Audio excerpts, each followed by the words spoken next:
Well, hello, and thanks for watching another episode of ARFCOM News, your twice-weekly dose of the finest 2A propaganda. Have y'all seen this story going around about the Khalistani subject who got arrested with 1 million rounds of ammo and 250 guns?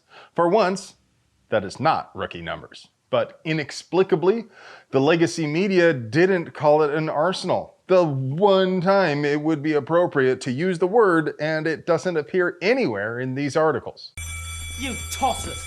You had one job to do! Cops find a Lorsen with 4 mixed rounds in it and a sawed-off BB gun in somebody's trunk, and it's an arsenal, but a collection that would make Burt Gummer jealous is somehow not an arsenal. Come on. He did have some pretty cool stuff, though. Lots of ARs and AKs, of course, and he definitely had a thing for submachine guns, but I see a Bren gun, a Lewis gun, a Ma Deuce, an anti-tank rifle, and even an Argentine FMK3. I'll have to call Ian about that one. How did he get the attention of police? That's the fun part. He didn't. Californistan maintains a surveillance system called the Armed and Prohibited Persons System, which is essentially just a list of all the registered gun owners in the state, and anytime someone becomes a prohibited possessor, the system triggers an alert so friendly agents of the state can come by and visit their home and definitely not create a volatile and dangerous situation with armed people.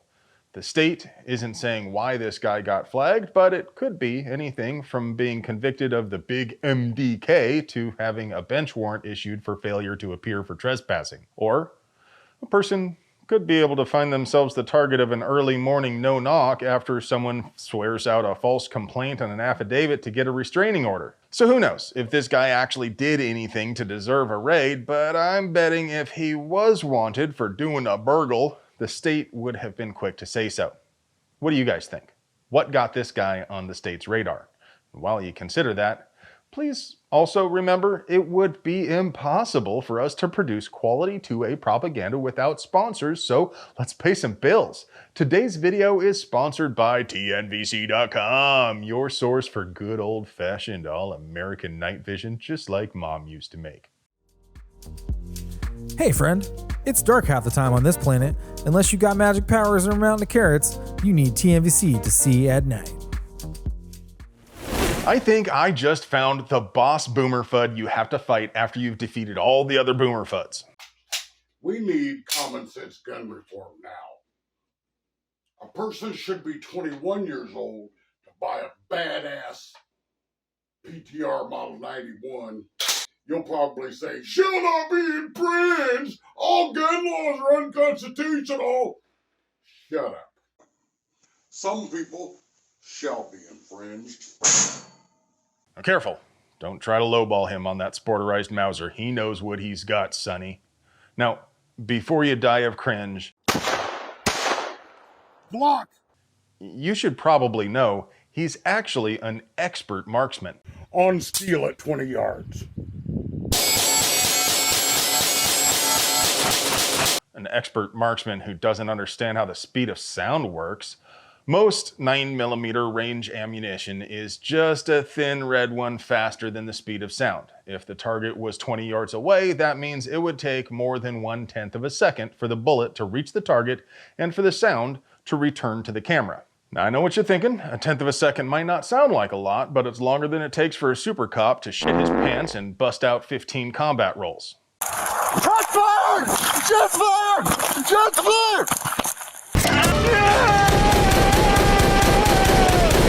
I recently told you about how permitless carry was looking pretty solid in South Carolina. Now the House already passed the bill and the governor has indicated he is eager to sign it, so it should be clear sailing from here on out. But yeah, so the House did not like the amendments the Senate added and sent the clean version back to the Senate.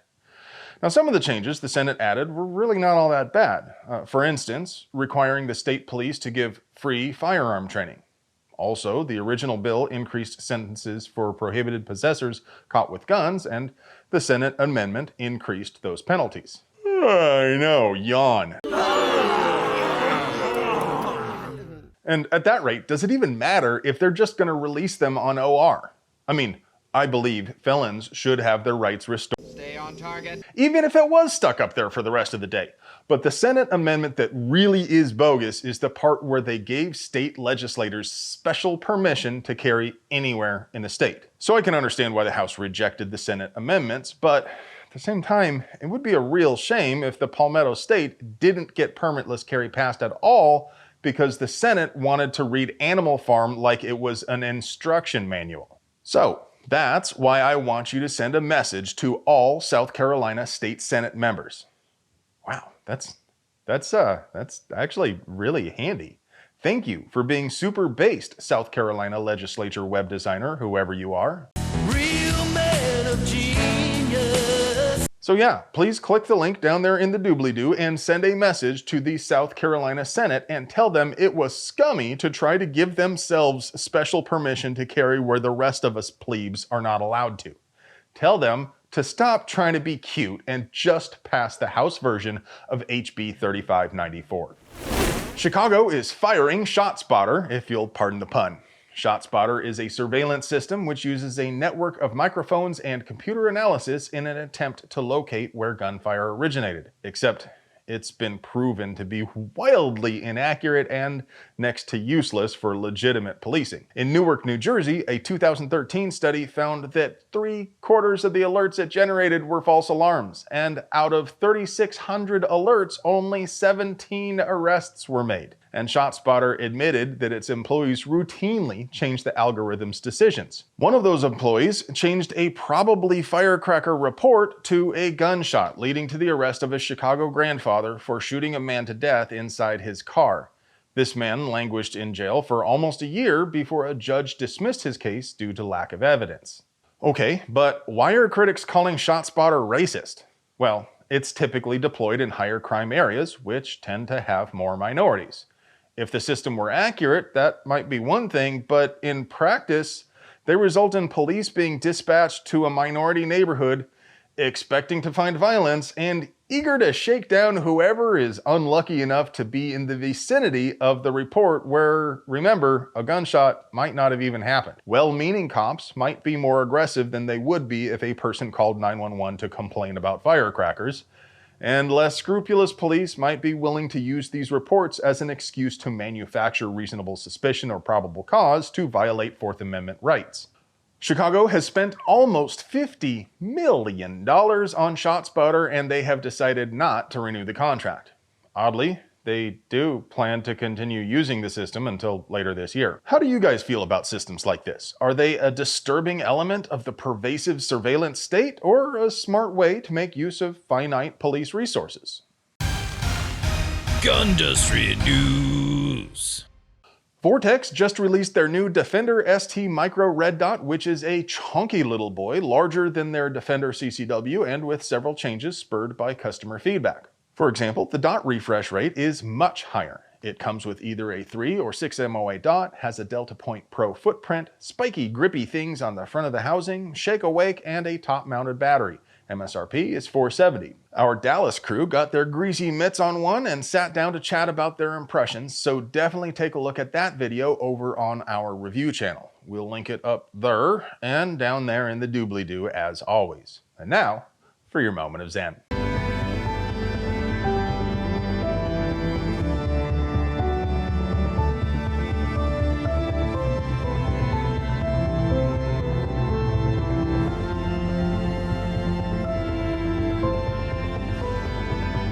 Hey friends, do you like pews and other pew-related things?